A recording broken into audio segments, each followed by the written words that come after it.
Đó đi.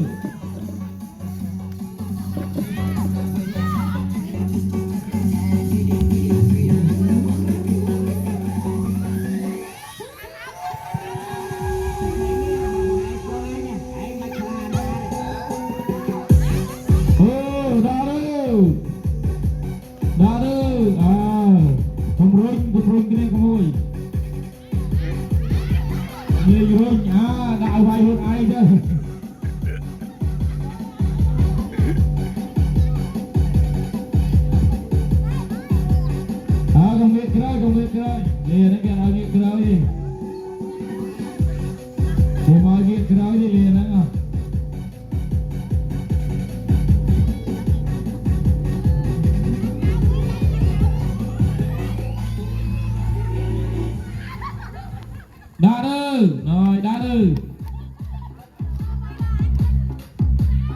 Không đi nghe cái lì lạc sai vậy rồi nghe cái rồi. Đừng nghe cái bay cao đi. Một lốp có lo sản xuất.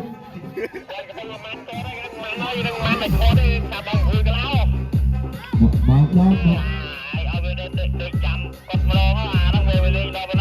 đó có lo sản xuất.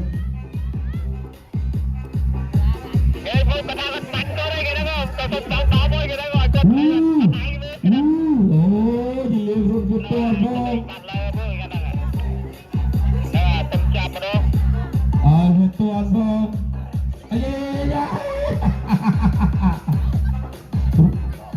không ly lên cắt thôi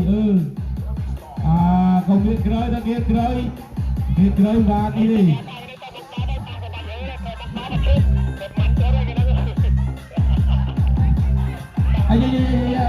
không biết cười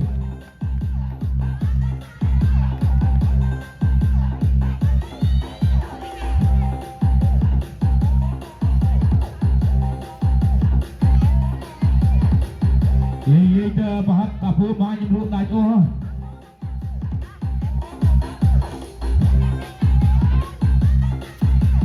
Không biết lên bay đọ mui mà đó ngay, lên bay đọ mui mà đó ngay, bèn à say mà đó ngay.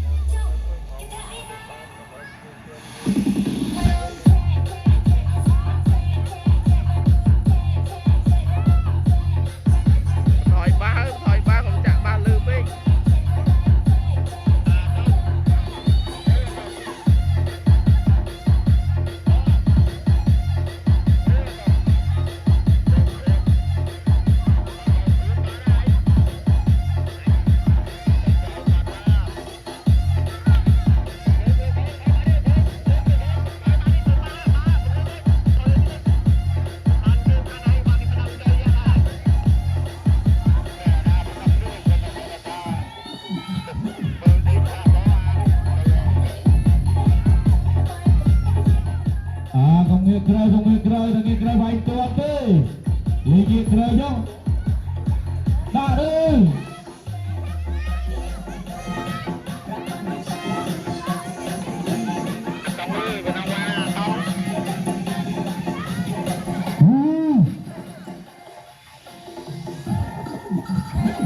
từ rồi ông phải vui lạc đi rồi vậy ông vui là ô tô